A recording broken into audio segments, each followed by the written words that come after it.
On today's episode of Front Yard Mechanic, we're going to talk about Chevrolet's 265 cubic inch V8 motor.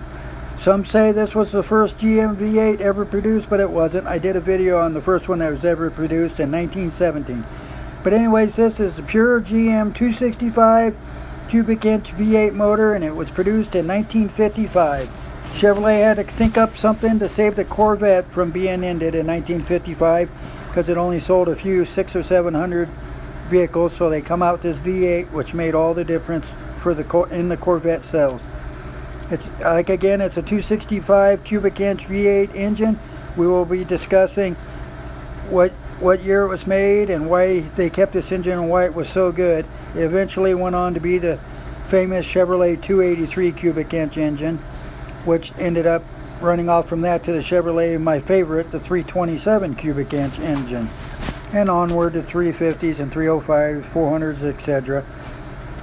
One of the outstanding features that made the 265 cubic inch such a watershed development was the lack of a common rocker shaft. Each rocker arm was entirely independent of the others, so that deflection of one had no effect on the others. Each was assembled over a valve stem and push rod retained by a fulcrum ball and lock nut. Whether mechanics or hydraulic valve lifters were used, the valves were latched by turning the lock nut. In addition, this arrangement reduced reciprocating weight, which allowed higher RPM and cut down on raw material. The intake manifold provided a common water outlet to both heads. The heads were die cast. This is a big difference compared to like Ford engines. You look at a Chevrolet 265, 327, they're a real small engine. They took advantage of the small size and made everything work just perfectly. The intake manifold provided a common water outlet to both heads. The heads were die cast with internal valve guides and were completely interchangeable. The valve train design was shared with the year slightly larger Pontiac V8, which was designed along the same lines. The short stroke meant connecting rods just 5.7 inches center distance for a stroke of 1.9. Pressed in piston pins eliminated the slinging of the rod and the need for a locking bolt. 5 main bearings of equal diameter carried maximum loads in their lower halves.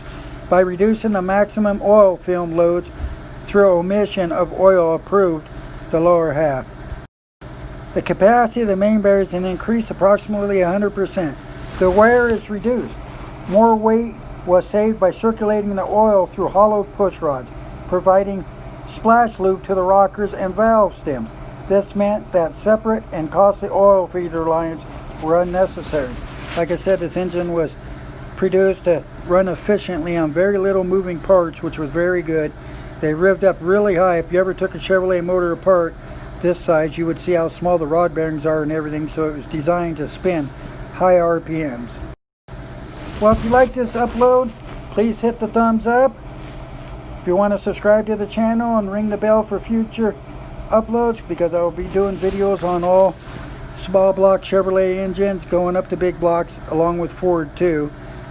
Thanks for watching, and please share this video out. See you next time on Front Yard Mechanic.